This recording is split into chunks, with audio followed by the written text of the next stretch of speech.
Right lads, how's it going? Welcome back to the channel. Southampton Football Club have just been condemned to relegation from the Premier League. They've been a Premier League club for the last 11 years following their promotion in 2012, and finally they have been put to the sword and have been demoted to the second tier of English football. And yeah, basically in this video I'm going to be going through my opinions on Southampton and their relegation, just how it happened, what they've done wrong this season and what's gone wrong this season for them to lead them to be relegated, and then looking forward, because we can only look forward as football fans, and looking forward to see if Southampton can get themselves out of the Championship at the first time of asking next season, and can they get promoted at the first time of asking next season, and yet how they may look next season under Ruben Sayes or another manager if he was to come in. So yeah, let's just get straight into it. But first of all, subscribe to the channel. It would be absolutely massively appreciated. We're looking to hit 3,000 subscribers on this channel as soon as we possibly can. Leave a like in the video if you do want to enjoy it as well, Southampton fans, and yeah, and turn on that notification bell as well, because yeah, all three or even just one of those things would be absolutely massively appreciated and would take you just a matter of seconds. But yeah, less of the waffle, more of the football chat, and yeah, let's just get straight into discussing Southampton and their relegation. So yeah, the context of it all right now: Southampton rock bottom of the Premier League table with 24 points to their name, 8 points from safety, with Everton in 17th, and with 2 games to go.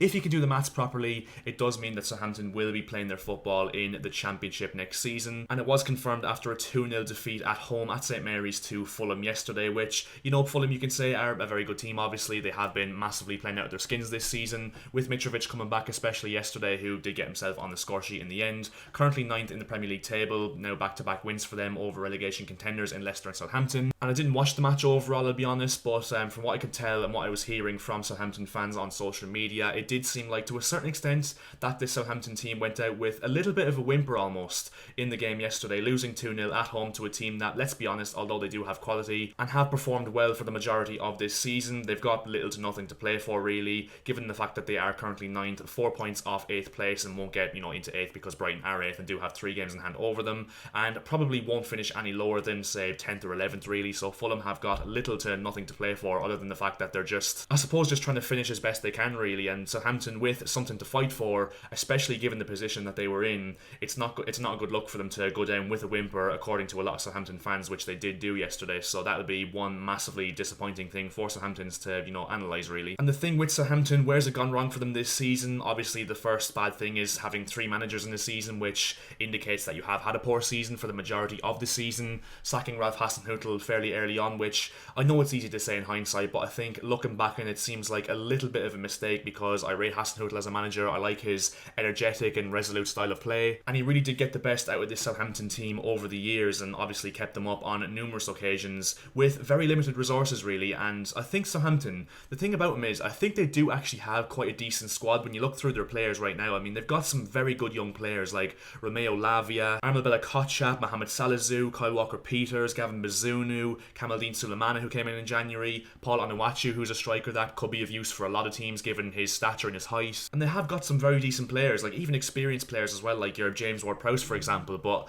I think the main issue for Southampton this season, obviously besides the manager situation, having 3 different managers, which like I said is not going to indicate a good season overall, I think it may be the lack of experience in this team, because from all those players I named out, I mean, there's a lot of them that are under the age of 22, 23, and especially the players they've signed in the recent transfer window, little to none of them are of any experience really. When you think of Sam Edozie, Sulemana who's young, Sekou Mara who's young, Livramento who obviously signed 2 summers ago, Bella-Kotchap is young, Gavin Bazunu is young. So they've signed all these young players with not a lot of experience overall. I mean, they've got a few experienced players, like I said, Ward-Prowse, Theo Walcott, Che Adams, Stuart Armstrong, but I don't think they found the right balance. And to be honest, it reminded me a lot of Aston Villa back in the day, which led to their relegation over the years, which was a strategy in the transfer window when they weren't 100% safe in the Premier League for the long term, where they were signing a lot of young players. You remember Aston Villa back in the day signed Idrissa Gueye when he was young, Adama Traore, Jordan Veretout, Jordan Amavi, all these really young players at the time who, but obviously were sucked straight into a relegation battle, and that's exactly what you do not want when you are fighting off a relegation battle, is a lot of inexperience and a lot of young players who are just making their name in the game really recently. But then back to the manager thing, obviously they've sacked Hasenhüttl, which at the time I could kind of understand to a certain extent, but then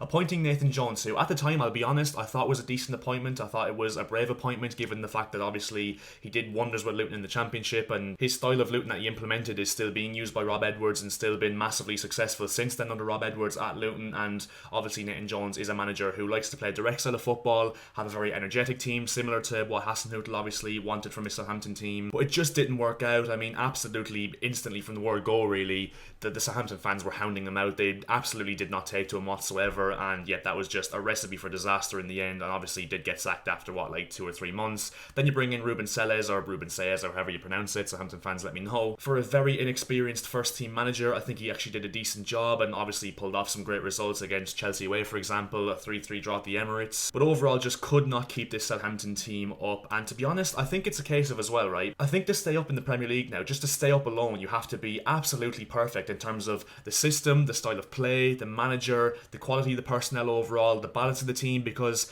the Premier League at this moment in time, over recent years, has really developed in terms of the strength of teams, the strength of systems, the organisation in the transfer market. So you really have to be on it in terms of most, if not all, of those aspects to stay up in the Premier League. And Southampton obviously were just one of those teams that weren't able to float. And to be honest, I was actually thinking about this yesterday, and I was thinking, would this Southampton team, the same age players, the same quality of players, the same manager, would this Southampton team, if they were just spawned back say 5 years ago in 2016-17 for example, would they have stayed up in the Premier League? And to be honest, I think they probably would have. I think it just shows how far the Premier League's come in terms of the distribution of quality and just how much of a high level it is now, how much of a high level division the Premier League has become in recent years, and I think that Southampton have been obviously victim to that. Yep, in the end, I mean, they're probably going to lose a lot of their top players now. If you think of Romeo Lavia, who's been linked with a lot of top clubs, Chelsea obviously included, James Ward-Prowse will probably go, you'd imagine Kamaldeen Sulemana won't stick around. In defence, Armel Bella-Kotchap, will he stay? He'd be a massive player for them to keep, obviously, because I really do rate Bella-Kotchap. think he's